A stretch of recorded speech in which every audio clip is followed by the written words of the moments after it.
Sebelum ceritanya dimulai, silahkan tulis di kolom komentar dari daerah mana saja teman-teman yang menonton cerita ini. Jangan lupa like dan subscribe agar channel ini bisa semakin berkembang dan bisa mempersembahkan cerita yang lebih menarik lagi.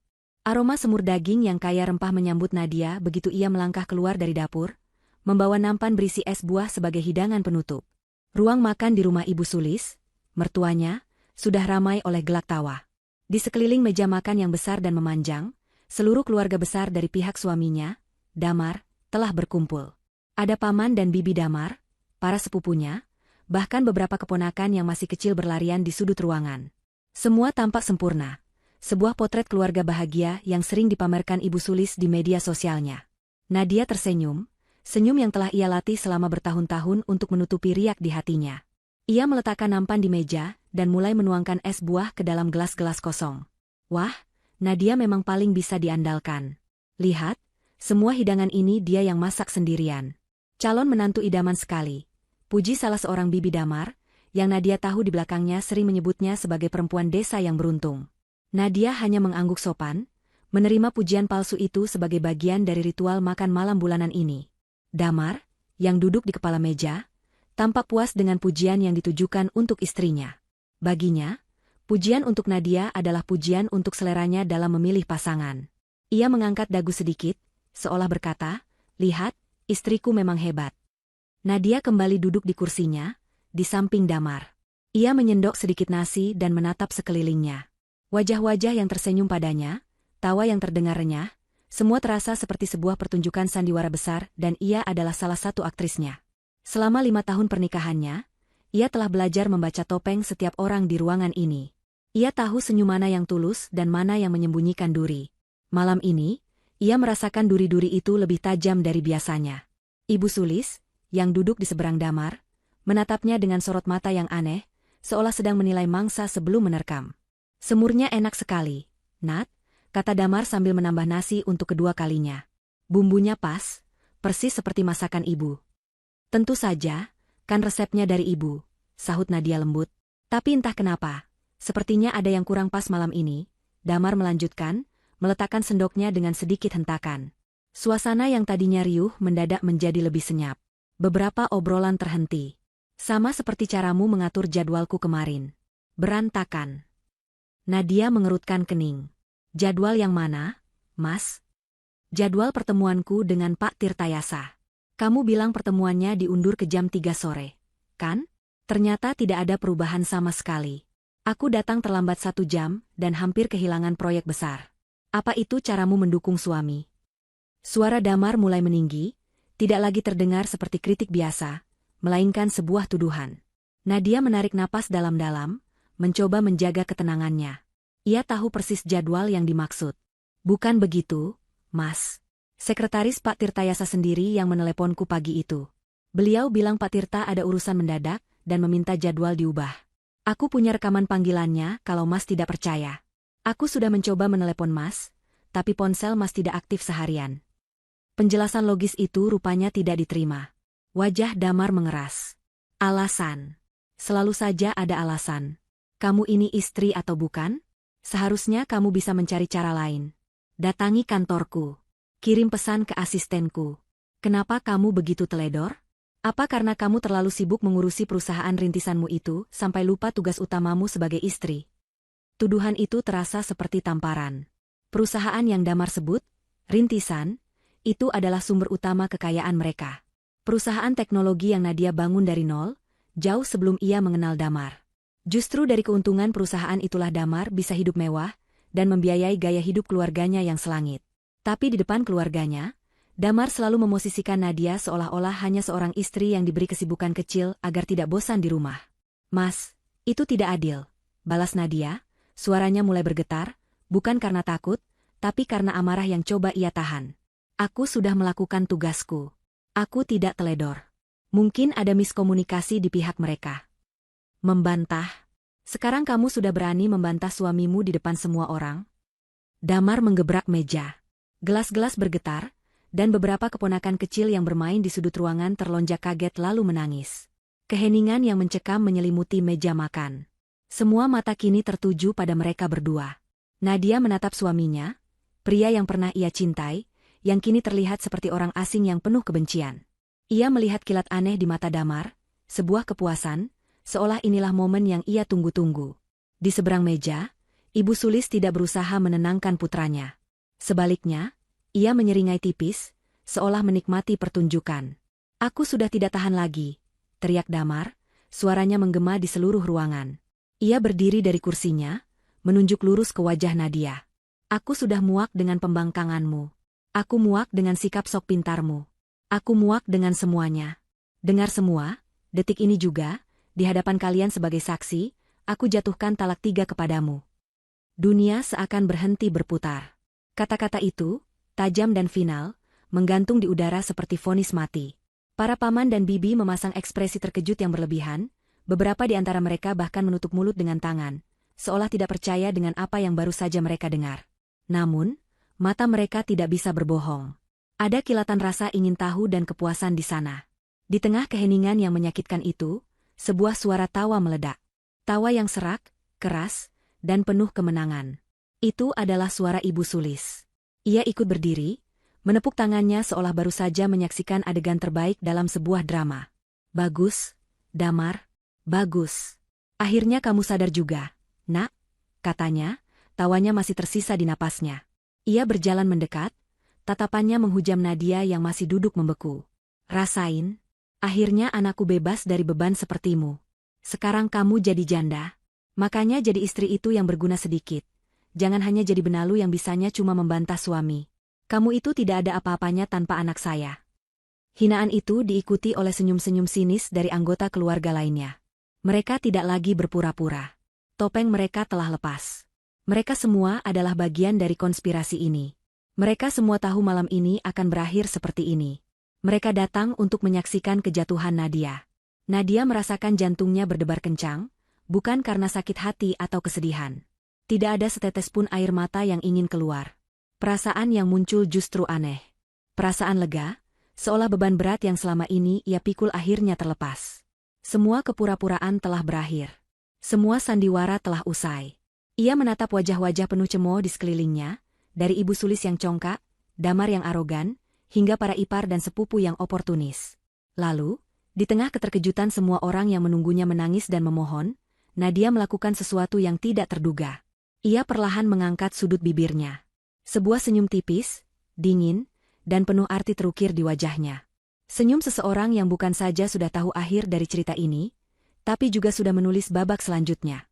Senyum itu membuat tawa Ibu Sulis seketika berhenti. Senyum misterius Nadia menjadi pusat perhatian. Atmosfer di ruang makan yang tadinya tegang karena drama perceraian, kini berubah menjadi canggung dan penuh tanda tanya. Damar, yang mengharapkan tangisan dan penyesalan, justru mendapati dirinya ditatap dengan sorot mata yang tenang dan senyuman yang seolah mengejek kemenangannya. Ia merasa ada yang salah. Ini bukan reaksi seorang istri yang baru saja dicampakan dan dihina di depan umum. "Kenapa kamu tersenyum? Apa ini lucu bagimu?" bentak Damar, mencoba mengembalikan kendali atas situasi. "Lucu sekali," jawab Nadia, suaranya terdengar jernih dan stabil, sama sekali tidak menunjukkan tanda-tanda kehancuran. "Melihat kalian semua berakting dengan sangat buruk." Ibu Sulis maju selangkah, wajahnya merah padam karena marah. "Jaga ucapanmu, perempuan tidak tahu diri. Kamu sudah kami usir, masih berani kurang ajar." Nadia mengabaikan mertuanya.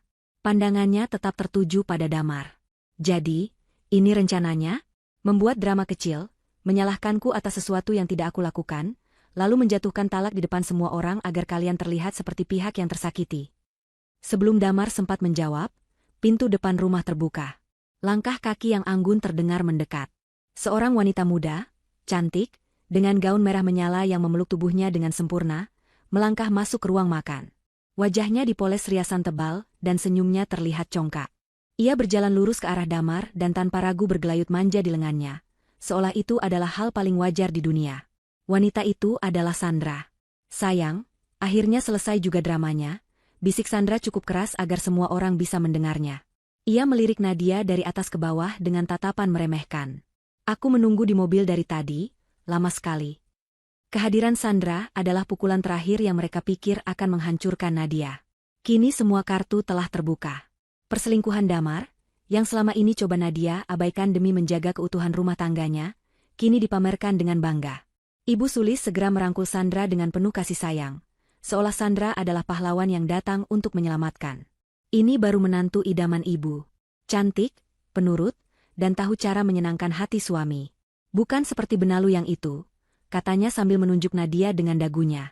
Damar, merasa di atas angin dengan dukungan penuh dari ibu dan kekasih barunya, menatap Nadia dengan angkuh. Wajahnya memancarkan kemenangan mutlak. Lihat, Nadia, inilah penggantimu. Seseorang yang tahu posisinya. Kami akan menikah begitu urusan perceraian kita selesai. Oh, dan soal perusahaanmu itu.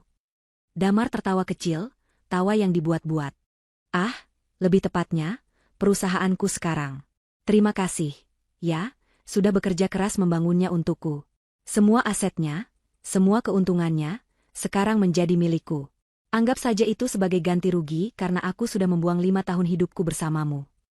Keluarga besar yang lain mulai ikut bersuara, melontarkan komentar-komentar pedas yang mendukung Damar. Mereka berbicara tentang bagaimana Nadia tidak pernah benar-benar pantas untuk Damar, bagaimana ia terlalu ambisius, dan bagaimana sekarang Damar akhirnya akan bahagia dengan wanita yang sepadan. Mereka semua berkerumun di sekitar Damar dan Sandra, membentuk sebuah kelompok yang solid, meninggalkan Nadia sendirian di kursinya, terisolasi. Mereka sedang merayakan kemenangan mereka di atas puing-puing hidupnya. Namun, puing-puing itu tidak ada. Nadia, yang mereka harapkan akan menangis meraung-raung, justru melakukan hal yang lebih mengejutkan dari sebelumnya. Ia tertawa. Bukan tawa kecil atau senyum sinis, melainkan tawa lepas yang menggema, lebih keras dan lebih tulus daripada tawa kemenangan Ibu Sulis tadi. Tawa itu begitu tak terduga, begitu tidak pada tempatnya, hingga semua cemoohan dan bisik-bisik langsung berhenti.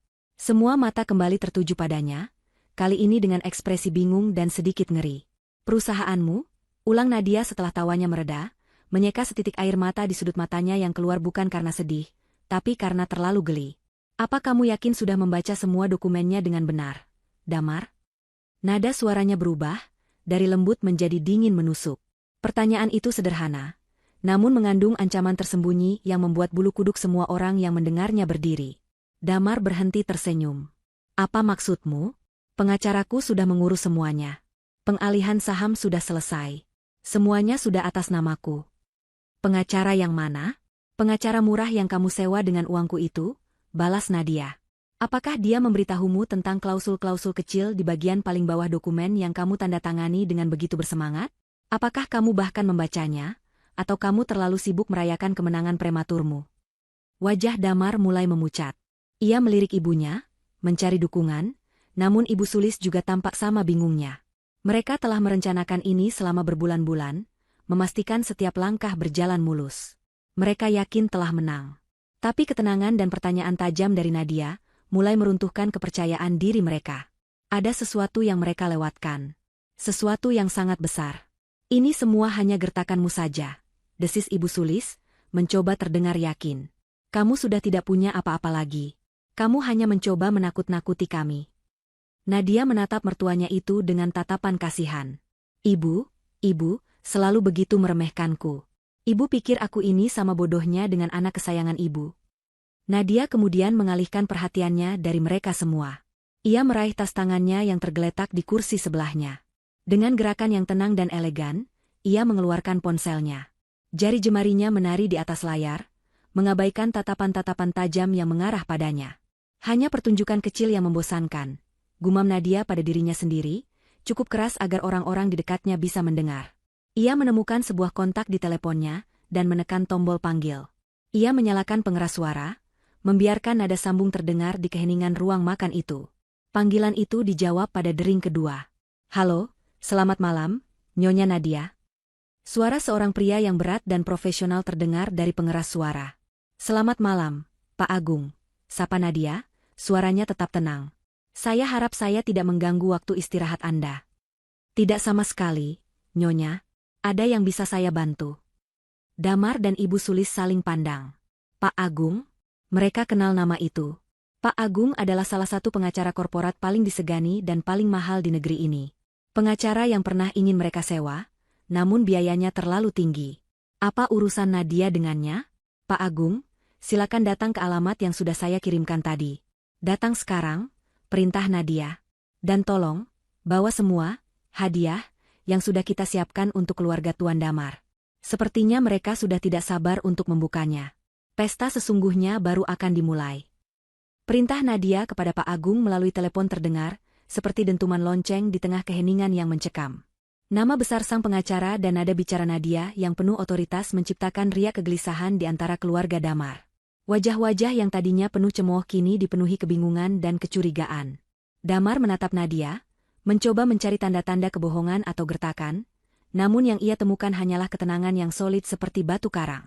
Pak Agung, pengacara hebat itu, cibir salah seorang paman Damar, mencoba memecah ketegangan dengan tawa yang dipaksakan. Jangan bercanda, Nadia. Mana mungkin kamu bisa membayarnya? Kamu pikir kami akan percaya dengan gertakan murahan seperti ini? Sandra, yang masih bergelayut di lengan Damar, ikut menimpali dengan nada sinis. Benar. Paling-paling itu hanya pengacara kelas tri yang namanya kebetulan sama. Dia pasti putus asa. Damar seolah mendapatkan kembali sedikit keberaniannya dari ucapan mereka. Ia menegakkan tubuhnya. Hentikan sandiwaramu, Nadia. Tidak akan ada pengacara yang datang. Kamu sudah kalah. Akui saja kekalahanmu dan pergi dari sini dengan tenang sebelum kami memanggil satpam untuk menyeretmu keluar. Nadia tidak menjawab. Ia hanya mematikan panggilan teleponnya, meletakkan ponsel itu di atas meja dengan pelan, lalu menyilangkan lengannya di dada. Ia bersandar di kursinya, tatapannya menyapu satu persatu wajah di ruangan itu, seolah sedang menghafal ekspresi mereka untuk kenang-kenangan. Ia menunggu. Keheningan kembali merayap, kali ini terasa lebih berat dan menyesakan. Setiap detik yang berlalu terasa seperti 1 jam. Suara detak jam dinding di ruang tamu terdengar begitu keras, menghitung mundur menuju sesuatu yang tidak mereka ketahui. 5 menit berlalu. Tidak ada yang terjadi. Keluarga Damar mulai saling berbisik. Senyum kemenangan mulai kembali terukir di wajah Ibu Sulis. Lihat, kan? Tidak ada siapa-siapa. Dia hanya membual. 10 menit. Damar mulai kehilangan kesabarannya. Sudah cukup main-mainnya. Pergi sekarang. Tepat saat Damar hendak melangkah maju untuk menarik lengan Nadia, terdengar suara deru beberapa mesin mobil dari luar. Bukan suara mobil biasa, melainkan deru mesin mobil-mobil mewah Eropa yang khas. Lampu sorot mobil yang terang menembus jendela ruang makan, menyapu seluruh ruangan dan menyilaukan mata mereka sejenak. Semua orang refleks menoleh ke arah jendela. Di luar, di halaman depan yang luas, 3 sedan hitam mengkilap berhenti berbaris dengan presisi. Pintu-pintu mobil terbuka serentak, dan beberapa pria berjas gelap keluar dari mobil kedua dan ketiga, membentuk barisan rapi. Kemudian, dari mobil pertama yang berada di tengah, keluarlah seorang pria paruh-baya yang berwibawa.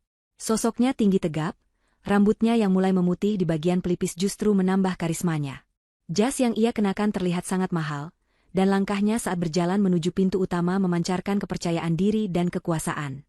Tidak ada keraguan lagi, itu adalah Pak Agung, yang wajahnya sering muncul di majalah bisnis dan berita hukum nasional. Wajah-wajah keluarga Damar langsung pucat pasi. Ini bukan gertakan.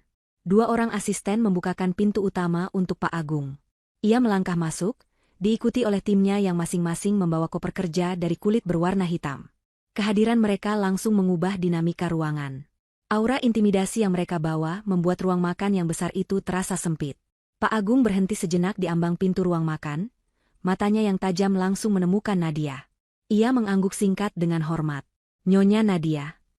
Nadia membalas anggukan itu. Terima kasih sudah datang secepat ini, Pak Agung. Pak Agung kemudian mengalihkan pandangannya ke arah kerumunan keluarga Damar. Tatapannya dingin dan analitis, seolah sedang memindai sekumpulan terdakwa. Selamat malam, sapanya dengan suara berat yang tenang namun menggema.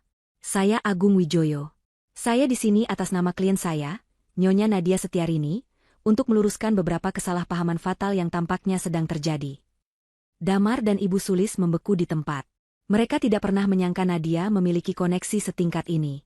Selama ini mereka menganggap Nadia hanyalah seorang wanita pintar yang beruntung dalam bisnis, bukan seseorang yang memiliki sumber daya untuk menyewa, singa, di dunia hukum seperti Pak Agung. Apa maksud Anda? Tanya Damar, suaranya terdengar goyah. Pak Agung tidak langsung menjawab. Ia memberi isyarat kepada salah satu asistennya. Asisten itu maju dan membuka salah satu koper di atas meja samping, mengeluarkan tumpukan dokumen tebal yang dijilid rapi. Pesta sesungguhnya baru akan dimulai, kata Pak Agung, mengulangi kalimat Nadia di telepon tadi, namun dengan penekanan yang membuat bulu kuduk meremang. Pak Agung berjalan perlahan mendekati meja makan yang kini terasa seperti meja pengadilan. Timnya dengan sigap membersihkan sisa-sisa piring makan malam, menggantinya dengan tumpukan dokumen yang tampak mengancam. Suasana pesta telah benar-benar lenyap, berganti menjadi atmosfer interogasi yang dingin. Keluarga Damar yang tadinya duduk santai, kini menegakkan punggung mereka, wajah mereka tegang. "Mari kita mulai dari yang paling menarik," ujar Pak Agung, mengambil satu jilid dokumen paling atas. Ia membukanya dan meletakkannya menghadap Damar dan Ibu Sulis. "Ini adalah akta pengalihan 51% saham PT Cipta Karsa Teknologi, perusahaan yang dibangun oleh klien saya, kepada Tuan Damar Wijoyo." Damar menatap dokumen itu. Itu adalah salinan dari dokumen yang ia simpan dengan bangga di brankasnya. Dokumen kemenangannya. Ya, itu dokumen yang sah. Semuanya sudah diurus sesuai prosedur. Nadia sendiri yang menandatanganinya, kata Damar, mencoba terdengar seyakin mungkin, meskipun jantungnya berdebar kencang di bawah tatapan tajam Pak Agung. Pak Agung tersenyum tipis, senyum yang sama sekali tidak ramah. "Betul. Tanda tangan ini memang asli milik Nyonya Nadia. Tidak ada pemalsuan di sini." Pernyataan itu membuat Damar dan Ibu Sulis sedikit lega. Mungkin mereka salah sangka. Mungkin pengacara ini hanya ingin menegosiasikan harta Gonogini. Namun, kelegaan mereka hanya berlangsung sesaat. Akan tetapi, Pak Agung melanjutkan, suaranya memelan untuk memberikan efek dramatis. "Apakah Anda, Tuan Damar, atau Anda, Nyonya Sulis, sebagai otak di balik rencana ini, menyadari bahwa Anda tidak hanya mengakui sisi saham?" Ibu Sulis mengerutkan kening. "Apa maksudmu?" Pak Agung menunjuk sebuah paragraf yang ditulis dengan huruf sangat kecil di halaman terakhir dokumen. Dalam klausul 11B, sub-ayat 4, tertera dengan jelas bahwa pengalihan saham ini bersifat satu paket. Artinya, siapapun yang menjadi pemegang saham mayoritas baru, tidak hanya mengambil alih aset dan keuntungan perusahaan, tetapi juga seluruh kewajibannya. Termasuk di dalamnya adalah utang perusahaan. Damar tertawa gugup. "Utang? Perusahaan Nadia adalah perusahaan sehat. Keuntungannya miliaran setiap bulan. Tidak mungkin ada utang yang berarti." "Benarkah?" Pak Agung memberi isyarat lagi. Asistennya yang lain membuka koper kedua, mengeluarkan setumpuk dokumen yang lebih tebal. "Ini adalah laporan keuangan PT Cipta Karsa Teknologi selama 3 bulan terakhir. Laporan yang tidak pernah Anda lihat, karena Anda terlalu fokus pada laporan keuntungan yang disajikan oleh Direktur Keuangan yang sudah bekerja sama dengan Anda." Pak Agung membalik halaman-halaman laporan itu. 2 bulan yang lalu, untuk sebuah proyek ekspansi besar, Nyonya Nadia, atas nama perusahaan, mengambil pinjaman jangka pendek dari sebuah konsorsium perbankan internasional. Jumlahnya tidak main-main. Pak Agung berhenti sejenak, membiarkan ketegangan memuncak. Sebesar 2 triliun rupiah. 2 triliun. Angka itu berdengung di telinga semua orang. Rahang Damar ternganga. Ibu Sulis terhuyung ke belakang, dan harus berpegangan pada kursi agar tidak jatuh. "Itu tidak mungkin." "Bohong," pekik Ibu Sulis. "Silakan periksa sendiri. Ini adalah perjanjian kredit yang sah, ditandatangani dan dicap oleh pihak bank." Pak Agung mendorong dokumen perjanjian itu ke depan mereka. Dan yang lebih menarik lagi, pinjaman ini memiliki tanggal jatuh tempo yang sangat cepat, yaitu besok pagi, pukul 9. Kepala Damar terasa pening. Ia merasa dunia di sekelitarnya berputar. "Ekspansi apa? Proyek apa?" "Oh, tidak ada proyek sama sekali," jawab Pak Agung dengan enteng. "Itu hanya alasan yang dibuat Nyonya Nadia untuk mendapatkan pinjaman tersebut. Uang 2 triliun itu, begitu cair, langsung dipindahkan dari rekening perusahaan ke rekening pribadi Nyonya Nadia yang aman di Swiss, sebagai pembayaran bonus kinerja dan dividen pribadi yang sah secara hukum, tepat 1 jam sebelum beliau menandatangani surat pengalihan saham kepada Anda." Keheningan yang terjadi setelah penjelasan itu begitu total, seolah ada bom yang meledak tanpa suara. Pak Agung menyimpulkan dengan suara yang dingin dan tanpa emosi. "Jadi, selamat, Tuan Damar. Anda kini adalah pemilik mayoritas dari sebuah perusahaan yang memiliki aset beberapa ratus miliar, namun memiliki utang sebesar 2 triliun rupiah yang harus dibayarkan besok pagi. Dengan kata lain, Anda baru saja membeli sebuah perusahaan yang bangkrut dengan utang hampir 10 kali lipat dari nilai asetnya. Para penagih utang dari bank akan menunggu Anda di kantor besok." Wajah Damar berubah menjadi seputih kertas. Ia menatap Nadia, yang sejak tadi hanya diam mengamati. Di mata istrinya, ia tidak melihat kemarahan atau kesedihan. Ia hanya melihat perhitungan yang dingin dan kecerdasan yang mematikan. Ia sadar, Ia dan ibunya telah masuk ke dalam perangkap paling sempurna yang pernah ada. Mereka tidak hanya gagal merebut harta Nadia, mereka justru telah menarik semua utang raksasa itu ke pundak mereka sendiri. Dan soal direksi yang Anda suap itu, tambah Pak Agung seolah baru teringat. Mereka semua telah menandatangani surat pengakuan dan bersedia menjadi saksi atas percobaan penipuan dan penggelapan yang Anda lakukan. Nyonya Nadia sudah menyiapkan bonus besar untuk kerjasama mereka. Dokumen-dokumen di atas meja itu kini tidak lagi terlihat seperti kertas biasa. Mereka terlihat seperti batu nisan. Batu nisan untuk masa depan Damar dan seluruh keserakahan keluarganya. Ruang makan itu kini sunyi senyap, hanya diisi oleh suara napas yang terengah-engah dan dengung samar dari unit pendingin udara. Angka 2 triliun rupiah masih menggantung di udara, terasa lebih berat dan lebih nyata daripada meja kayu jati di hadapan mereka. Damar menatap tumpukan dokumen utang itu dengan mata kosong. Pikirannya tidak mampu memproses informasi tersebut. Ini pasti mimpi buruk. Sebentar lagi ia akan bangun di ranjangnya yang nyaman, dengan Nadia di sampingnya, dan semua ini hanyalah hayalan. Namun, wajah dingin Pak Agung dan senyum tenang Nadia membuyarkan ilusi itu. Ini nyata. Ibu Sulis adalah yang pertama kali keluar dari keterpanaan. Wajahnya yang pucat kini memerah karena amarah yang meluap-luap. Jebakan. Ini jebakan licik. Pekiknya, suaranya melengking tinggi. Kamu sengaja menjebak anakku. Kamu tidak akan bisa lolos dengan ini. Kami akan menuntutmu. Kami akan membatalkan perjanjian ini. Pak Agung bahkan tidak bergeming menghadapi ledakan emosi itu. Ia hanya menatap Ibu Sulis dengan ekspresi datar. Menuntut atas dasar apa, Nyonya Sulis? Penipuan? Klien saya menyajikan semua data yang benar. Perusahaan itu memang memiliki utang. Tuan Damar yang tidak melakukan uji tuntas, due diligence, sebelum menandatangani. Di dunia bisnis, itu bukan penipuan, itu namanya kelalaian. Kebodohan, jika boleh saya terus terang. Kata, kebodohan, itu menusuk tepat di jantung harga diri Damar dan ibunya. Selama ini, mereka merasa sebagai predator yang cerdik, yang berhasil mengelabui seekor domba. Kini, mereka dipaksa menelan kenyataan bahwa merekalah domba yang berjalan lurus ke dalam rumah jagal.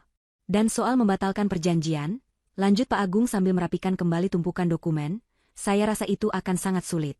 Perjanjiannya dibuat di hadapan notaris, dengan meterai yang cukup, dan ditandatangani oleh Tuan Damar dalam keadaan sadar sepenuhnya. Secara hukum, perjanjian ini kedap air. Damar akhirnya menemukan suaranya, meskipun terdengar serak dan lemah. Tapi, aset perusahaan. Nilainya masih sangat besar. Kantor, peralatan, semua paten dan produk. Disinilah Pak Agung menampilkan senyumnya yang paling mematikan. Ah, Anda mengungkit soal aset. Saya senang Anda bertanya. Ia memberi isyarat lagi pada timnya. Sebuah koper ketiga dan terakhir dibuka. Isinya bukan lagi dokumen kertas, melainkan sebuah laptop dan proyektor portabel. Dalam sekejap, timnya telah menyiapkan proyektor itu, mengarahkannya ke dinding putih yang kosong di ujung ruangan. Sebuah bagan organisasi yang rumit muncul di dinding. Tolong perhatikan baik-baik, kata Pak Agung. Kini suaranya terdengar seperti seorang dosen yang sedang menjelaskan teori kompleks kepada mahasiswa yang lamban. 6 bulan yang lalu, ketika klien saya pertama kali mencium adanya niat tidak baik dari Anda berdua, beliau mulai melakukan manuver korporasi yang sangat brilian. Pak Agung menunjuk sebuah kotak di puncak bagan itu.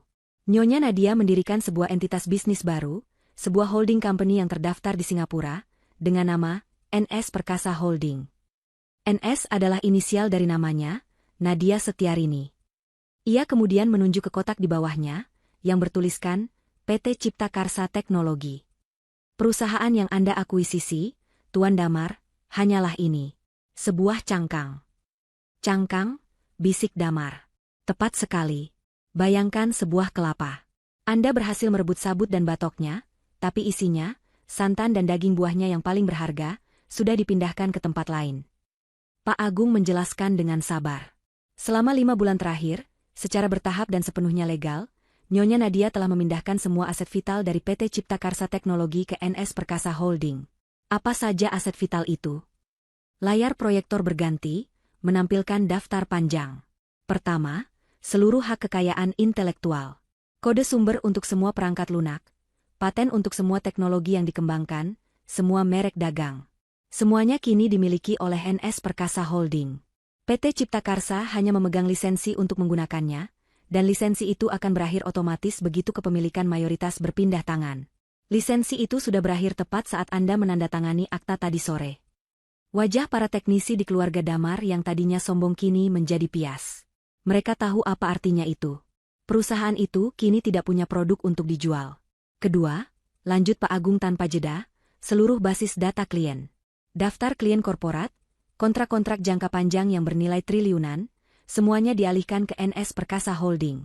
Mulai besok, semua tagihan akan dikirimkan atas nama perusahaan baru tersebut. Ketiga, sumber daya manusia. Semua programmer jenius, tim riset dan pengembangan, manajer proyek andalan, mereka semua sebenarnya bukan lagi karyawan PT Cipta Karsa. 3 bulan lalu, mereka semua mengundurkan diri dan langsung direkrut dengan kontrak eksklusif oleh NS Perkasa Holding. Mereka yang bekerja di kantor saat ini hanyalah staf administrasi dan beberapa karyawan baru. Setiap kalimat yang diucapkan Pak Agung adalah sebilah pisau yang mengiris harapan mereka. Satu persatu, pilar yang menopang nilai perusahaan itu runtuh di hadapan mereka. Kantor yang megah itu kini hanyalah gedung sewaan. Komputer-komputer canggih itu hanyalah besi tua tanpa kode sumber. Karyawan yang mereka lihat hanyalah kerumunan tanpa otak di baliknya.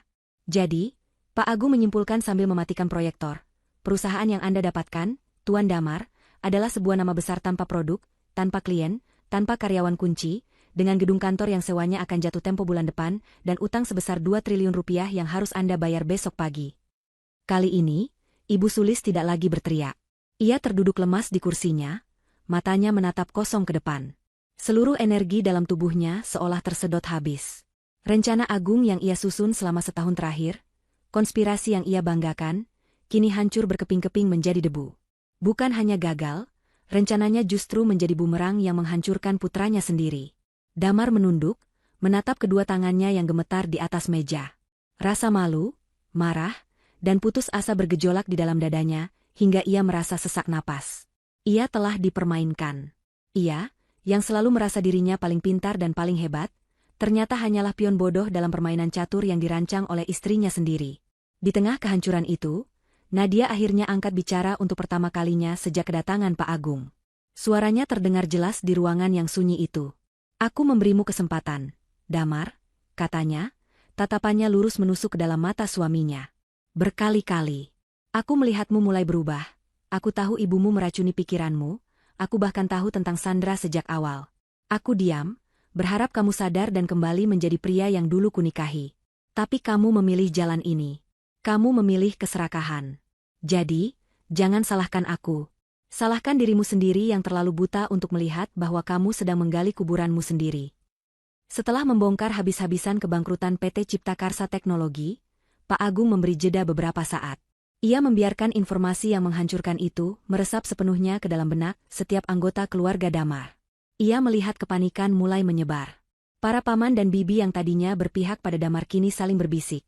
Tatapan mereka tidak lagi sinis, melainkan penuh ketakutan. Mereka mulai menyadari bahwa kapal yang mereka tumpangi bukan hanya bocor, tapi sudah karam di dasar lautan. Damar masih menunduk, bahunya terguncang hebat, entah menahan tangis atau amarah. Ibu Sulis tampak seperti patung lilin yang meleleh, wujudnya ada di sana namun jiwanya telah pergi. Hanya Sandra yang tampak gelisah karena alasan berbeda. Wajahnya yang cantik kini terlihat cemas. Ia melirik Damar, lalu ke arah Nadia, lalu ke pintu keluar, seolah sedang menghitung peluang untuk melarikan diri dari bencana ini. Pria kaya yang ia dambakan ternyata kini hanyalah seorang pria dengan utang triliunan. Baiklah, kata Pak Agung, suaranya kembali memecah keheningan. Sekarang setelah kita selesai membahas urusan bisnis, mari kita beralih ke urusan yang lebih personal. Urusan domestik. Ia berjalan menjauh dari meja makan, berkeliling ruangan dengan langkah pelan, jemarinya menyentuh permukaan perabotan mahal di sana-sini. Ia menyentuh sandaran kursi ukiran Jepara, mengusap permukaan meja marmer dari Italia, dan menatap lukisan pemandangan besar yang tergantung di dinding. Rumah yang megah, komentarnya dengan nada santai. Saya dengar Nyonya Sulis sangat bangga dengan rumah ini. Sering sekali beliau memamerkannya kepada teman-teman arisannya, menyebutnya sebagai bukti kesuksesan putranya, Tuan Damar. Ibu Sulis mengangkat kepalanya. Ada sedikit percik kehidupan di matanya. Rumah ini adalah istananya. Simbol statusnya. Apapun yang terjadi pada perusahaan, setidaknya ia masih memiliki ini. Tentu saja ini rumah anakku, desisnya. Nadia yang memberikannya sebagai hadiah pernikahan. Ini milik kami. Pak Agung berhenti berjalan dan menatap Ibu Sulis dengan ekspresi yang sulit diartikan. Hadiah? Nyonya, apakah ada akta hibah yang pernah Anda atau Tuan Damar tanda tangani? Damar mengangkat wajahnya. Memang tidak ada. Tapi itu adalah kesepakatan lisan. Nadia memberikannya untuk kami tinggali. Ah, disitulah letak kesalahpahaman kedua Anda malam ini, kata Pak Agung. Ia kembali ke meja dan asistennya menyerahkan sebuah map berwarna biru. Pak Agung membukanya dan mengeluarkan selembar kertas dengan kop surat resmi. Itu adalah sertifikat hak milik rumah ini, beserta tanah seluas 2.000 meter persegi tempatnya berdiri. Pak Agung menjelaskan sambil menunjukkan sertifikat itu kepada mereka, dibeli lunas 5 tahun yang lalu. Bukan atas nama Nyonya Nadia Setiarini. Bukan juga atas nama Tuan Damar Wijoyo. Ia membalikan sertifikat itu sehingga nama pemiliknya bisa terbaca dengan jelas oleh semua orang. Rumah ini dibeli dan didaftarkan atas nama NS Perkasa Holding. Dunia seakan runtuh untuk kedua kalinya bagi Ibu Sulis. Apa? Apa maksudnya itu? Tanyanya dengan suara bergetar. Maksudnya sangat sederhana, jawab Pak Agung dengan sabar. Rumah ini adalah aset perusahaan. Perusahaan milik Nyonya Nadia sepenuhnya. Anda dan keluarga Anda tidak pernah memilikinya. Anda bahkan bukan penyewa. Status hukum Anda di sini, Nyonya Sulis, Tuan Damar, dan semua yang tinggal di bawah atap ini, adalah penumpang. Anda diizinkan tinggal di sini atas kebaikan hati pemiliknya.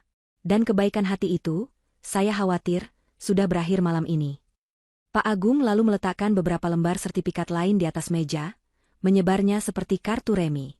Ini adalah sertifikat apartemen mewah di pusat kota yang ditempati oleh Nona Dinda, adik Tuan Damar.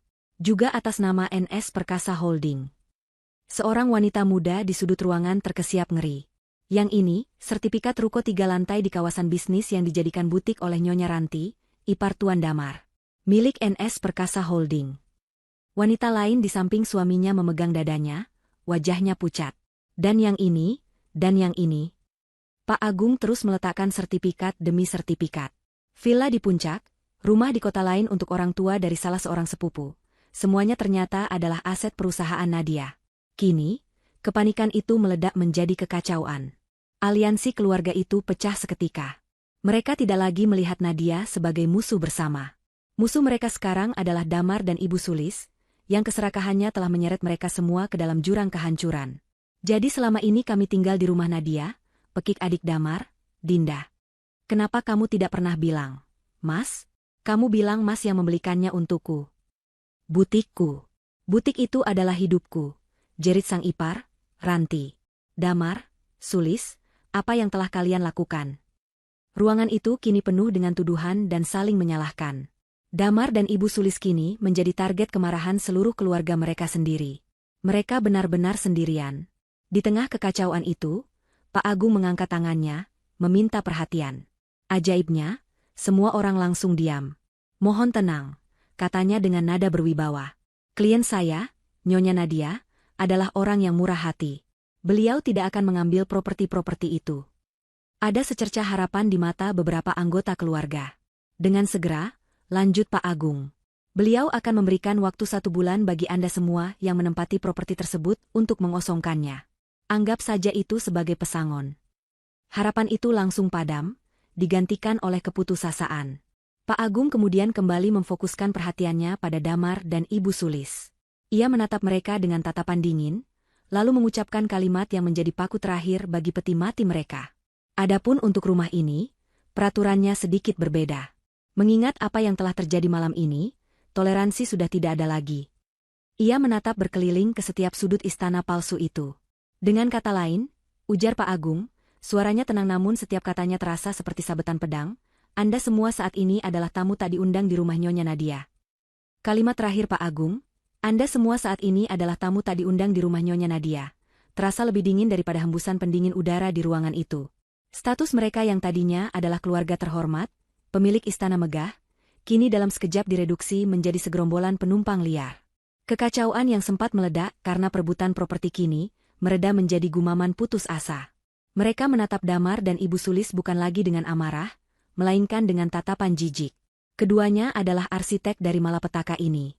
Di tengah suasana yang beku itu, Pak Agung melirik jam tangan mewahnya. Baiklah, waktu sudah semakin malam.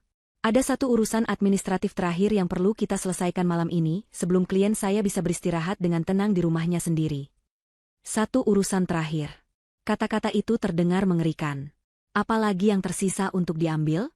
Mereka sudah kehilangan perusahaan, terjerat utang triliunan, dan kini status kepemilikan rumah mereka pun terancam. Sebagian dari mereka berpikir, tidak mungkin ada yang lebih buruk dari ini. Mereka salah besar. Pak Agung mengeluarkan ponselnya, sama sekali tidak memedulikan tatapan puluhan pasang mata yang mengawasinya dengan cemas. Ia menekan sebuah nomor. "Halo, Bima? Posisi di mana?" tanyanya dengan nada santai. "Bagus. Semuanya sudah siap? Sesuai instruksi yang saya berikan tadi sore?" "Baik, tunggu komando dari saya. 5 menit lagi." Ia menutup telepon dan memasukkan kembali ponselnya ke saku jas. Ia kemudian berjalan ke arah jendela besar yang menghadap ke halaman depan dan garasi yang luas, lalu menyibakkan gordennya sedikit. Seolah-olah ia sedang memeriksa cuaca, padahal ia sedang memeriksa barisan, Algojo, yang sudah siaga di luar gerbang. "Nyonya Sulis," panggil Pak Agung tanpa menoleh. "Selama ini Anda dikenal di lingkungan sosialita sebagai wanita yang memiliki selera tinggi, terutama dalam hal otomotif.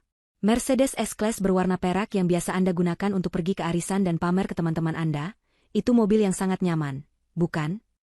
Ibu Sulis menelan ludah. Mobil itu adalah salah satu simbol kebanggaan terbesarnya. Hadiah dari Damar saat ulang tahunnya yang ke-50. Setidaknya, itu yang ia kira. "Lalu Tuan Damar," lanjut Pak Agung, kini menoleh dan menatap langsung pada Damar yang wajahnya sudah seperti mayat hidup. "Porsche 911 berwarna biru metalik. Mobil impian setiap pria. Kecepatannya, suaranya yang menggelegar, pasti sangat membanggakan saat Anda mengendarainya di jalanan, membuat semua orang menoleh. Benar, kan?" Damar tidak menjawab. Mobil itu adalah perwujudan egonya. Setiap kali ia merasa kalah hebat dari Nadia dalam bisnis, ia akan memacu mobil itu di jalan tol, dan deru mesinnya seolah membisikkan bahwa dialah sang pemenang. Dan tentu saja kita tidak melupakan generasi muda. Pak Agung menyapu pandangannya ke arah para keponakan Damar yang meringkuk ketakutan. 2 unit SUV kompak berwarna putih dan hitam yang kalian gunakan untuk pergi ke kampus dan kafe. Sangat praktis dan bergaya. Pak Agung berhenti sejenak, membiarkan mereka semua mengingat kembali kebanggaan dan kenyamanan yang diberikan oleh kendaraan-kendaraan itu. "Sayangnya," katanya dengan nada datar, "ada satu kesamaan dari semua kendaraan mewah yang saya sebutkan tadi. Semuanya tidak pernah dibeli. Semuanya terdaftar dalam program sewa guna usaha korporat, corporate leasing. Dan perusahaan yang menyewanya." Pak Agung tersenyum tipis. "Tentu saja, NS Perkasa Holding. Perusahaan yang sama sekali tidak ada hubungannya dengan Tuan Damar." Logika yang kejam itu mulai meresap. Jika mobil-mobil itu adalah fasilitas dari perusahaan Nadia, dan Damar kini adalah musuh perusahaan itu. Artinya, Pak Agung menegaskan kesimpulan yang mulai terbentuk di benak mereka, mengingat Tuan Damar dan keluarganya bukan lagi bagian dari manajemen, ataupun memiliki afiliasi apapun dengan NS Perkasa Holding, maka semua fasilitas perusahaan yang Anda nikmati harus ditarik kembali. Efektif, sekarang juga. Pak Agung kembali mengangkat ponselnya. "Bima, silakan masuk. Laksanakan tugas kalian." Beberapa detik kemudian, keheningan malam dipecahkan oleh suara mesin diesel yang berat dan meraung-raung. Dari balik gerbang yang dibuka oleh tim keamanan, 4 truk derek besar masuk perlahan ke halaman rumah. Lampu rotator berwarna kuning di atap truk-truk itu berputar-putar, memancarkan cahaya yang menyapu fasad rumah, menciptakan bayangan-bayangan yang bergerak liar di dalam ruang makan. Pemandangan itu surreal dan menakutkan, seolah mereka sedang berada di lokasi kecelakaan besar. "Tidak. Jangan sentuh mobilku," teriak Damar. Adrenalin dan kepanikan akhirnya membuatnya bergerak. Ia melesat dari kursinya, berniat lari keluar untuk menghentikan proses itu. Namun, 2 orang dari tim keamanan Pak Agung yang berbadan tegap sudah mengantisipasinya. Mereka mencegat Damar di ambang pintu, menahannya dengan pegangan yang kuat namun tidak menyakiti. "Lepaskan aku. Itu mobilku," raung Damar, meronta-ronta seperti binatang yang terperangkap. Di luar, para petugas dari perusahaan derek bekerja dengan efisien. Mereka menyebar, masing-masing menuju targetnya. Satu tim memasang kait baja ke sasis Porsche biru milik Damar. Tim lain melakukan hal yang sama pada sedan Mercedes milik Ibu Sulis. 2 tim sisanya bergerak ke arah garasi untuk mengambil SUV para keponakan. Ibu Sulis berlari ke jendela, diikuti oleh anggota keluarga lainnya. Mereka hanya bisa menonton dengan ngeri saat simbol-simbol status mereka, kebanggaan mereka, ditarik paksa dari tempatnya. Suara decitan ban yang diseret di atas paving block terdengar menyayat hati. Jangan ambil mobil ibu. Rintih Ibu Sulis, tangannya menempel di kaca jendela, wajahnya basah oleh air mata penyesalan dan penghinaan. Pemandangan mobil mewahnya yang tak berdaya diangkat oleh truk derek membuatnya benar-benar hancur. Semua tatapan kagum dari teman-temannya, semua rasa hormat yang ia dapatkan karena kemewahan itu, kini terasa seperti debu. Para keponakan menangis histeris. Bagaimana kami ke kampus besok? Apa kata teman-teman nanti? Keluh mereka, menunjukkan betapa dangkalnya dunia mereka. Di tengah pemandangan yang menyedihkan itu, Sandra mundur perlahan. Ia menatap Damar yang masih meronta dalam cengkeraman petugas keamanan. Pria yang ia puja sebagai calon raja kini tak lebih dari seorang pecundang yang menyedihkan, yang bahkan tidak mampu melindungi mainan mahalnya. Rasa cinta dan kagumnya menguap seketika, digantikan oleh rasa jijik. Ia harus segera pergi dari kapal karam ini. Satu persatu, mobil-mobil itu ditarik keluar dari gerbang, menghilang di kegelapan malam, hanya menyisakan halaman yang terasa kosong dan jejak ban di atas paving block. Deru mesin truk derek perlahan menjauh, dan keheningan kembali datang, terasa 1000 kali lebih berat dari sebelumnya. Mereka telah dilucuti. Tidak hanya secara finansial, tapi juga secara sosial. Mereka kini telanjang di hadapan dunia. Damar akhirnya berhenti meronta. Tenaganya habis. Ia merosot ke lantai, terduduk lemas dengan tatapan kosong. Ia telah kehilangan segalanya. Setelah arak-arakan mobil derek itu menghilang dan hanya menyisakan kehampaan, suasana di ruang makan menjadi aneh. Tidak ada lagi teriakan atau tangisan. Yang tersisa hanyalah kelelahan kolektif dan kekalahan total. Keluarga besar itu kini tampak seperti sekumpulan pengungsi yang terdampar, tidak tahu harus berbuat apa. Mereka semua menatap Nadia, wanita yang masih duduk dengan tenang di kursinya, wanita yang seorang diri telah meruntuhkan seluruh dunia mereka dalam waktu kurang dari 1 jam. Selama ini, Nadia hanya menjadi pengamat. Ia membiarkan Pak Agung yang menjadi eksekutor, memaparkan fakta demi fakta dengan presisi seorang ahli bedah. Tapi sekarang, saat semua senjata hukum telah ditembakkan dan musuh telah lumpuh total, inilah saatnya bagi sang jenderal untuk maju dan menyampaikan pidato kemenangannya. Nadia berdiri. Gerakannya pelan dan anggun, namun cukup untuk menarik perhatian semua orang di ruangan itu. Semua kepala menoleh padanya. Ia melangkah keluar dari balik meja, berjalan perlahan ke tengah ruangan, memastikan ia bisa melihat setiap wajah yang ada di sana. Aku merencanakan pertahanan, Damar. Kalian yang merencanakan penghancuran, ucap Nadia, suaranya yang pertama kali terdengar setelah sekian lama itu terdengar begitu jelas dan tajam. Ia menatap lurus ke arah Damar yang masih terduduk di lantai, tatapannya dingin tanpa sedikit pun rasa kasihan. Kamu pikir aku tidak tahu? Lanjutnya. Aku tahu saat kamu mulai pulang larut malam dengan alasan rapat, padahal ponselmu meninggalkan jejak digital di lobi apartemen Sandra. Aku tahu saat kamu mulai sering meminjam uang dari rekening perusahaan untuk biaya representasi, padahal uang itu kamu gunakan untuk membelikannya tas dan perhiasan. Uang hasil keringatku, kamu berikan pada wanita simpananmu. Sandra, yang mendengar ini, tersentak seolah ditampar. Tapi pengkhianatan terbesarmu bukanlah tentang wanita lain, kata Nadia, suaranya sedikit bergetar oleh emosi yang terkendali.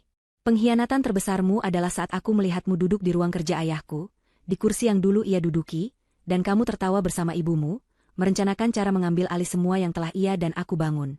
Saat itu, pria yang kunikahi telah benar-benar mati. Nadia kemudian mengalihkan tatapannya yang membakar ke arah Ibu Sulis. Dan ibu, katanya, ada penekanan khusus pada panggilan itu. Ibu selalu menyebutku Benalu. Tapi mari kita ingat-ingat lagi. Siapa yang membayar lunas cicilan rumah ini saat bisnis keluarga ibu bangkrut? Siapa yang membiayai perjalanan keliling Eropa yang ibu pamerkan selama 3 bulan? Siapa yang mentransfer uang setiap kali ibu menelepon, mengeluh butuh, sedikit, tambahan untuk biaya operasi plastik agar terlihat lebih muda di depan teman-teman arisan ibu? Setiap pertanyaan adalah sebuah belati yang menghunjam Ibu Sulis. Ia hanya bisa menunduk, tidak berani menatap mata menantunya. Aku ingat semuanya, Bu, bisik Nadia, melangkah lebih dekat. Aku ingat saat pertama kali datang ke rumah ini, ibu mengomentari tasku yang katanya murahan. Aku ingat saat ibu sengaja menumpahkan kuah sup ke gaunku di acara keluarga, dan bilang aku ceroboh. Aku ingat setiap sindiran, setiap cemoohan, setiap tatapan merendahkan yang ibu berikan padaku selama 5 tahun ini. Ibu pikir semua itu melemahkanku? Salah. Semua itu menjadi bahan bakar untukku. Setiap hinaan dari ibu, kuubah menjadi satu baris kode di program pertahananku. Jadi, terima kasih, Bu. Tanpa kekejaman Ibu, mungkin aku tidak akan seteliti ini dalam mempersiapkan segalanya. Nadia berhenti sejenak, lalu menatap sekilas pada Sandra yang berusaha bersembunyi di belakang kerumunan. Dan untuk Anda, katanya dengan nada meremehkan. Anda benar-benar berpikir Anda adalah pemenangnya? Anda memenangkan seorang pria lemah yang tidak bisa berdiri di atas kakinya sendiri. Seorang pria yang baru saja kehilangan segalanya, dan kini terlilit utang triliunan. Selamat. Anda tidak mendapatkan seorang raja, Anda hanya memungut pion rusak yang sudah saya buang dari papan catur. Terakhir, ia menyapu pandangannya ke seluruh keluarga besar itu. Dan kalian semua yang tersenyum di depanku tapi menikamku dari belakang. Yang memujiku saat butuh pinjaman, tapi ikut menertawakanku saat aku jatuh. Kalian menikmati semua fasilitas dariku, tapi tidak pernah sekalipun tulus menerimaku. Kalian semua adalah parasit. Dan malam ini adalah malam pembasmian. Setelah menyampaikan vonisnya pada setiap pihak, Nadia mengeluarkan senjatanya yang terakhir. Senjata pamungkas yang akan menyegel nasib mereka selamanya. Ia mengambil tablet dari tangan asisten Pak Agung. Kalian mungkin berpikir ini adalah kata-kataku melawan kata-kata kalian. Mungkin kalian akan mencoba memutarbalikkan cerita di luar sana, membuatku terlihat seperti istri jahat yang kejam, kata Nadia. Karena itu, aku sudah menyiapkan bukti kecil. Ia menekan tombol play. Layar tablet itu terhubung ke proyektor, dan dinding yang tadi menampilkan bagan perusahaan kini menampilkan rekaman video. Itu adalah rekaman dari kamera tersembunyi, dengan sudut pengambilan gambar dari sebuah rak buku. Latar tempatnya adalah ruang kerja di rumah itu. Di dalam video, tampak Damar dan Ibu Sulis sedang duduk sambil tertawa-tawa. Suara mereka terdengar sangat jelas dari pengeras suara. Rencananya sempurna, Bu. Sebentar lagi semua aset Nadia akan jadi milikku. Terdengar suara Damar. Bagus. Setelah itu segera ceraikan perempuan mandul itu. Sandra sudah tidak sabar ingin jadi nyonya di rumah ini. Ibu sudah muak melihat wajah sok sucinya setiap hari. Kita akan buat dia jadi gelandangan. Sahut suara Ibu Sulis, diiringi tawa kemenangan yang jahat. Video itu terus berlanjut.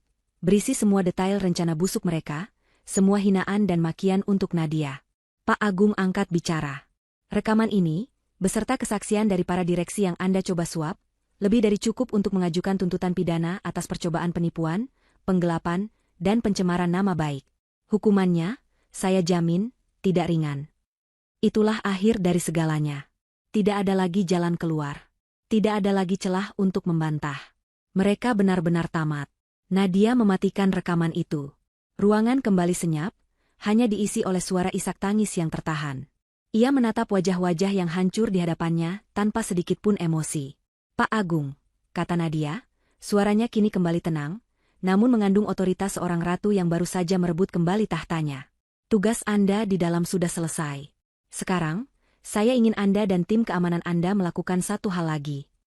Ia berhenti sejenak, menatap pintu utama rumahnya. Beri mereka waktu 30 menit untuk mengemasi barang-barang pribadi mereka yang paling penting, dan usir mereka semua dari rumah saya. Perintah Nadia menggantung di udara, dingin dan absolut. Usir mereka semua dari rumah saya. Tidak ada ruang untuk negosiasi. Tidak ada tempat untuk memohon. Itu adalah sebuah dekret. Pak Agung mengangguk sekali kepada Nadia, lalu berbalik menghadap tim keamanannya. Kalian dengar Nyonya Nadia, katanya dengan suara yang tenang namun tegas. 30 menit.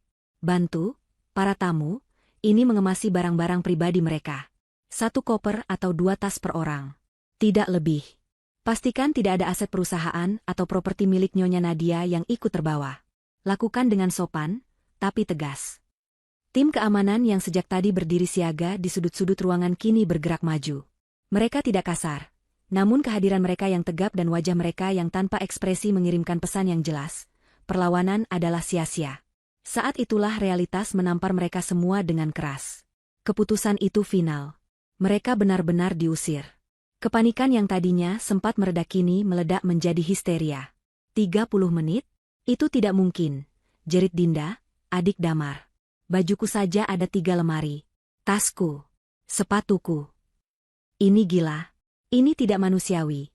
Teriak seorang paman, yang beberapa jam lalu adalah orang yang paling keras menertawakan Nadia. Namun, protes mereka tidak dihiraukan. 2 petugas keamanan berdiri di dekat pintu utama, sementara yang lain menyebar, mengawasi setiap gerak-gerik keluarga itu. Waktu terus berjalan. Kekacauan pun dimulai. Keluarga yang tadinya bersatu dalam kesombongan itu kini saling sikut, berlarian ke kamar masing-masing untuk menyelamatkan apa yang mereka bisa. Pemandangan itu sungguh menyedihkan. Wanita-wanita yang biasa tampil anggun kini rambutnya acak-acakan, berlari sambil menangis, mencoba memasukkan gaun-gaun desainer dan perhiasan ke dalam tas seadanya. Para pria, yang egonya telah hancur, hanya bisa mengambil beberapa helai kemeja dan dokumen pribadi dengan tangan gemetar. Ibu Sulis, yang tadinya membeku, kini tersadar. Ia tidak berlari ke kamarnya untuk mengambil perhiasan. Ia berlari ke arah sebuah lukisan kecil di dinding ruang keluarga. Itu adalah lukisan karya seorang maestro tua yang bernilai ratusan juta. Hadiah ulang tahun dari Nadia 2 tahun lalu.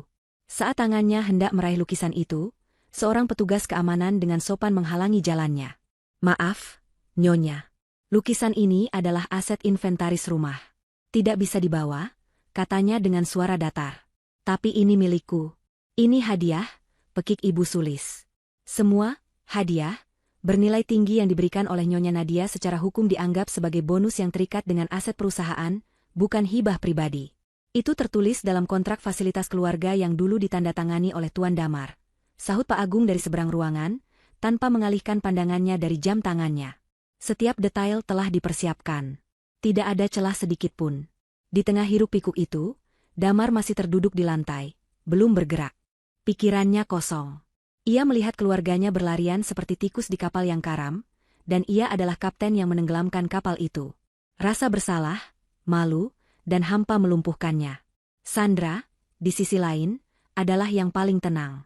Ia tidak mengambil apa-apa selain tas tangan mahalnya yang sudah ia pegang sejak tadi. Dengan gerakan cepat, saat semua orang sibuk, ia menyelinap keluar dari pintu samping, menghilang di kegelapan malam tanpa mengucapkan sepatah kata pun. Ia melarikan diri, meninggalkan pria yang telah ia hancurkan dan kini telah hancur. Sementara itu, keributan di dalam rumah rupanya menarik perhatian dunia luar. Rumah-rumah mewah di sekitar kediaman itu mulai menyala. Tirai-tirai jendela tersibak. Beberapa tetangga yang penasaran bahkan keluar ke balkon mereka, berpura-pura menikmati udara malam, padahal mata mereka tertuju lurus ke rumah di seberang jalan. Mereka melihat mobil-mobil derek yang tadi pergi, melihat tim keamanan berjas hitam yang menjaga gerbang, dan kini mereka mendengar suara teriakan dan tangisan. Kabar akan menyebar seperti api liar di lingkungan elit itu. Keluarga Wijoyo yang terpandang, diusir dari rumah mereka sendiri di tengah malam. Penghinaan ini lebih menyakitkan daripada kehilangan uang. Waktu 30 menit terasa begitu cepat. Pak Agung melihat jamnya. Waktu habis. Tim keamanan pun mulai menggiring mereka semua keluar, baik yang sudah selesai berkemas maupun yang belum. Tangisan dan protes kini bercampur dengan permohonan. Mereka diseret keluar dari surga mereka, kembali ke dunia nyata dengan cara yang paling brutal. Mereka semua berkumpul di halaman depan, di bawah sorotan lampu taman, dengan tas dan koper seadanya di samping mereka. Pemandangan yang kontras dengan pesta makan malam beberapa jam yang lalu. Mereka tampak kuyu, kalah, dan hina. Para tetangga masih menonton dari kejauhan, menjadi saksi bisu dari drama kejatuhan ini. Saat mereka semua sudah berada di luar, pintu utama yang besar itu ditutup perlahan. Nadia berdiri di baliknya, menatap mereka dari jendela kaca. Saat itulah Ibu Sulis mencapai batasnya.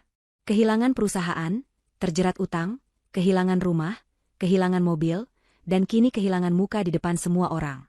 Sesuatu di dalam dirinya patah. Matanya yang merah menatap nyalang ke arah Nadia di balik jendela. "Kau?" raungnya, suaranya serak seperti binatang yang terluka. "Perempuan ular. Kau pikir kau menang? Aku kutuk kau. Kau akan hidup sendirian selamanya. Tidak akan ada yang mencintaimu."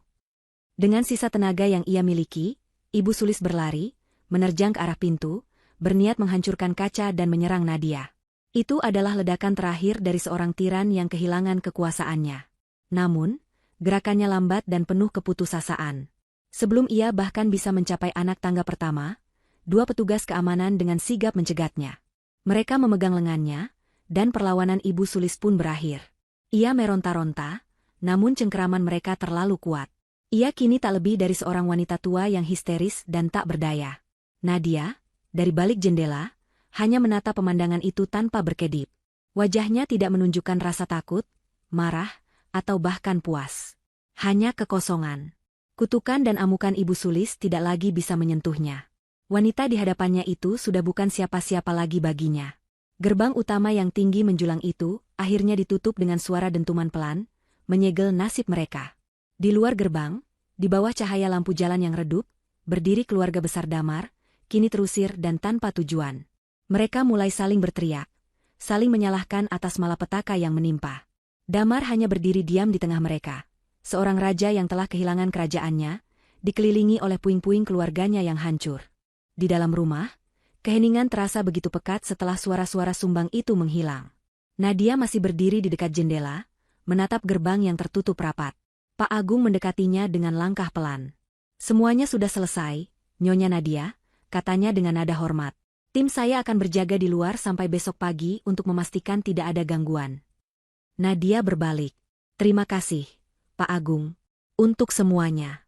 Saya tidak akan bisa melakukan ini tanpa Anda. Saya hanya menjalankan tugas, Nyonya. Otak di balik semua ini adalah Anda sendiri, balas Pak Agung sambil tersenyum tulus.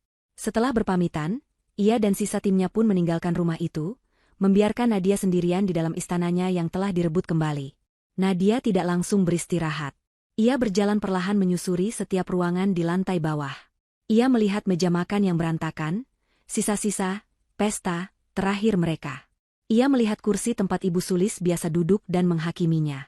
Ia melihat sofa tempat Damar sering berbaring malas sambil menyuruhnya membuatkan kopi. Ruangan-ruangan ini penuh dengan kenangan buruk, penuh dengan energi negatif. Alih-alih merasa sedih, ia justru merasa lega. Ia membuka semua jendela lebar-lebar, membiarkan udara malam yang sejuk masuk, seolah sedang mengusir semua hawa beracun yang tertinggal. Ia tidak merayakan kemenangannya dengan pesta atau sampanye. Kemenangannya adalah keheningan ini, kedamaian ini, kebebasan untuk bernapas lega di rumahnya sendiri. Ia naik ke lantai atas, masuk ke kamar tidur utama, dan untuk pertama kalinya dalam 5 tahun, ia tidur nyenyak tanpa mimpi buruk. Di sisi lain kota, Fajar menyingsing dengan cara yang sangat berbeda. Di sebuah rumah kontrakan sempit dengan 2 kamar tidur di gang yang padat, Damar dan Ibu Sulis terbangun karena suara bising pasar dan tetangga yang bertengkar. Bau lembab dan pengap menyambut mereka. Mereka berhasil menyewa tempat itu dini hari tadi dengan sisa uang tunai yang dimiliki salah seorang kerabat, yang langsung meninggalkan mereka setelahnya. Kehidupan mereka berubah 180 derajat.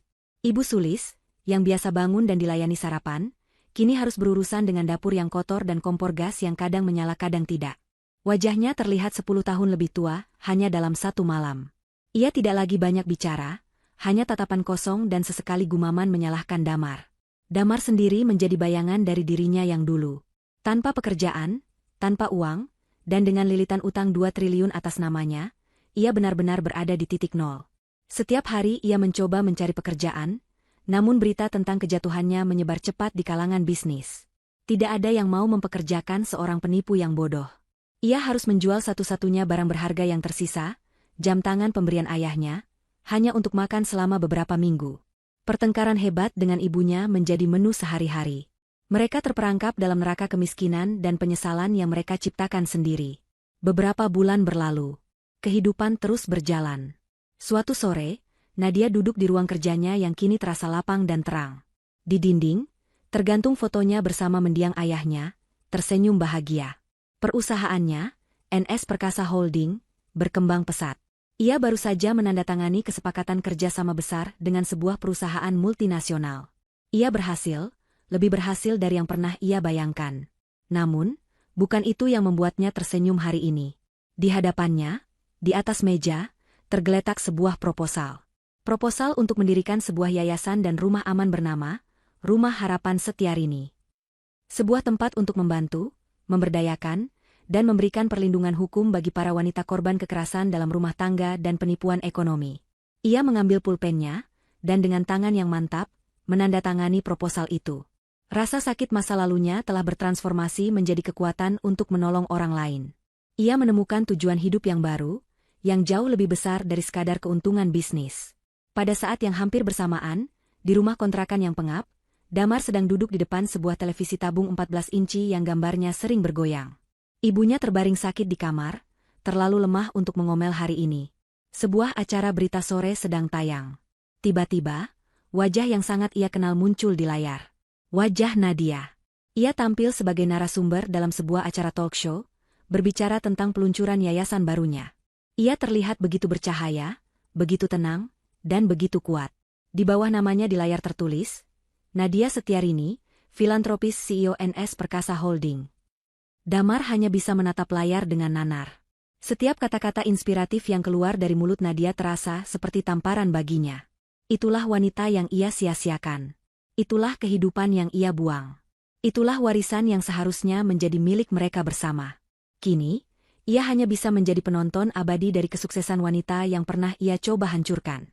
Televisi itu terus menyala, menampilkan senyum kemenangan Nadia, sementara Damar duduk dalam kegelapan, selamanya terkurung dalam penyesalan yang tak akan pernah berakhir. Keadilan telah menemukan jalannya, bukan melalui teriakan balas dendam, tetapi melalui keheningan dari sebuah kehidupan yang dijalani dengan baik, sementara para pendosa dibiarkan membusuk dalam penderitaan abadi ciptaan mereka sendiri. 5 tahun adalah waktu yang bisa mengubah segalanya. Bagi sebagian orang, 5 tahun adalah rentang waktu untuk membangun kembali, untuk menyembuhkan, dan untuk tumbuh melampaui bayang-bayang masa lalu. Bagi yang lain, 5 tahun adalah jurang keabadian, waktu yang cukup untuk merasakan setiap tetes racun dari karma yang mereka tuai, meresap hingga ke tulang sumsum. Malam itu, ballroom sebuah hotel bintang 5 paling prestisius di ibu kota bermandikan cahaya kristal dan alunan musik orkestra yang lembut. Ratusan tamu penting, pejabat pemerintah, duta besar negara sahabat, para CEO dari berbagai industri, dan aktivis sosial, berkumpul untuk acara malam amal tahunan kelima yang diselenggarakan oleh Yayasan Rumah Harapan Setiarini. Di tengah kerumunan itu, berdiri sang pendiri, Nadia Setiarini. Waktu telah begitu baik padanya. Di usianya yang kini memasuki pertengahan 30-an, ia memancarkan aura ketenangan dan kepercayaan diri yang tak tergoyahkan. Gaun malam berwarna biru safir yang ia kenakan tampak sederhana namun elegan, menonjolkan pesonanya yang matang. Tidak ada lagi jejak kerapuhan atau kesedihan di matanya. Yang ada hanyalah sorot mata yang jernih, penuh ulas asih, dan dihiasi oleh kebijaksanaan yang didapat dari badai yang telah ia lewati.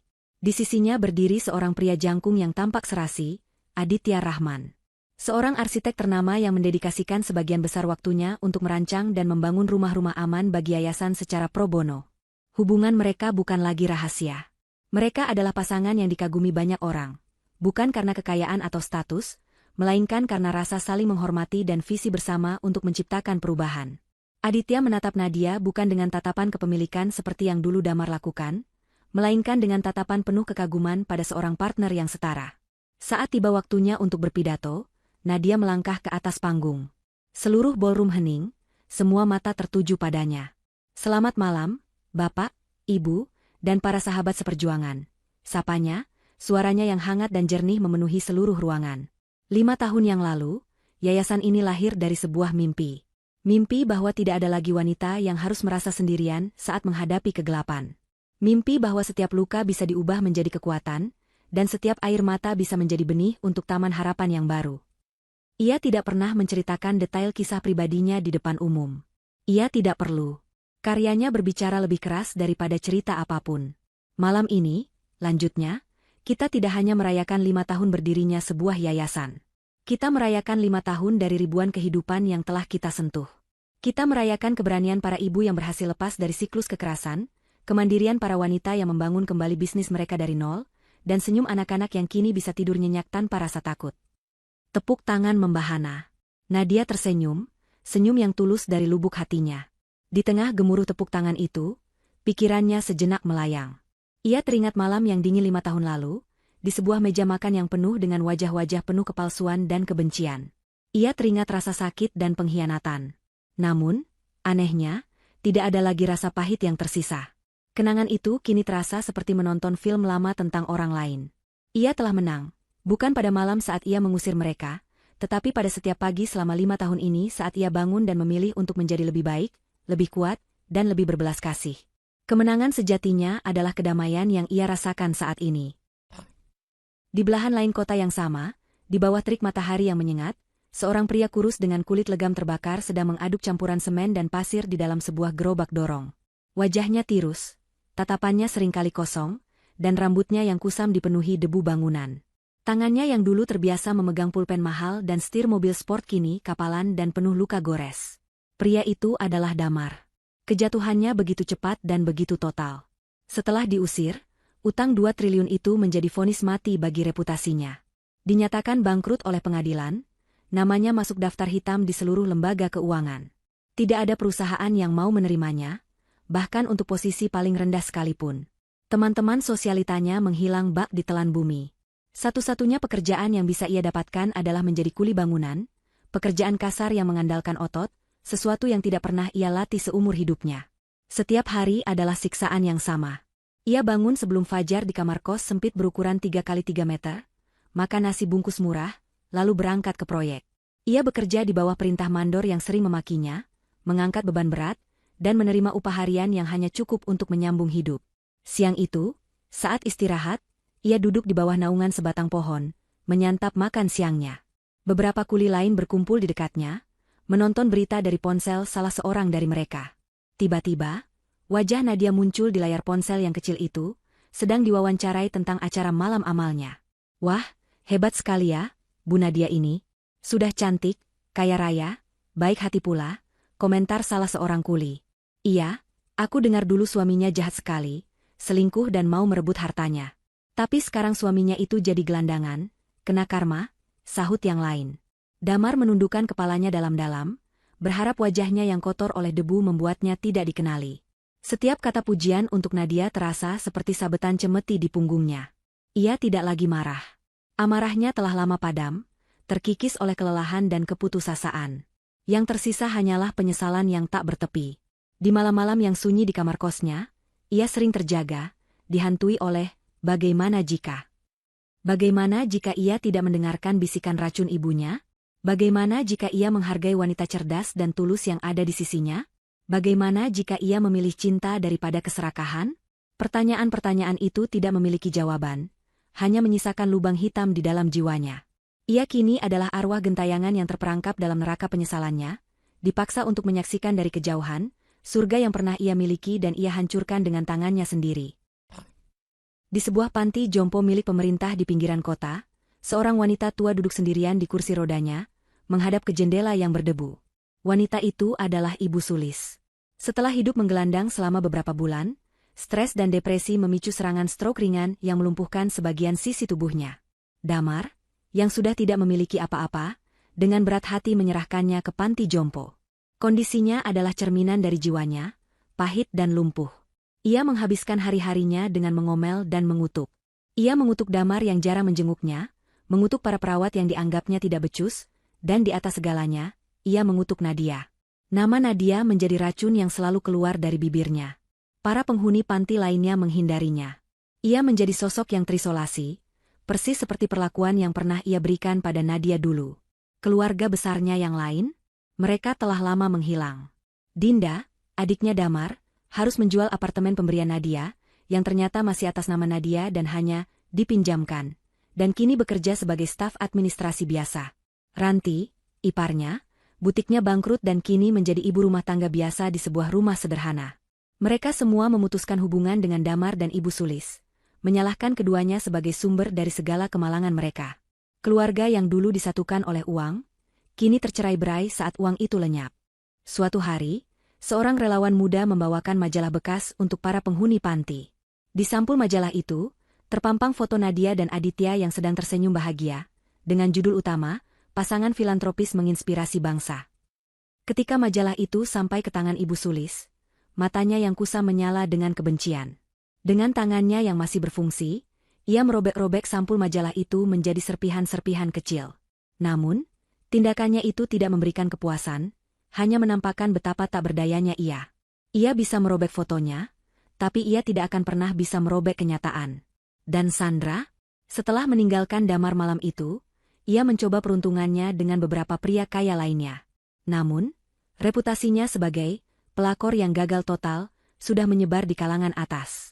Tidak ada pria serius yang mau mendekatinya. Ia berakhir menikah dengan seorang duda setengah baya yang memberinya kehidupan yang cukup, namun jauh dari kemewahan yang ia impikan. Setiap kali ia melihat berita tentang Nadia, ia merasakan sengatan iri hati dan penyesalan. Ia telah bertaruh pada kuda yang salah, dan kalah telak. Malam kembali turun. Di ballroom yang megah, Nadia mengangkat gelasnya, bersulang untuk masa depan yang penuh harapan bersama orang-orang yang tulus mencintainya. Di proyek bangunan yang gelap, Damar merebahkan tubuhnya yang lelah di atas dipan kayu yang keras, bersiap untuk siksaan hari esok. Dan di panti jompo yang sunyi, Ibu Sulis menatap langit-langit yang kusam, terperangkap dalam kegelapan abadi di dalam benaknya. Takdir telah selesai menuliskan kisahnya.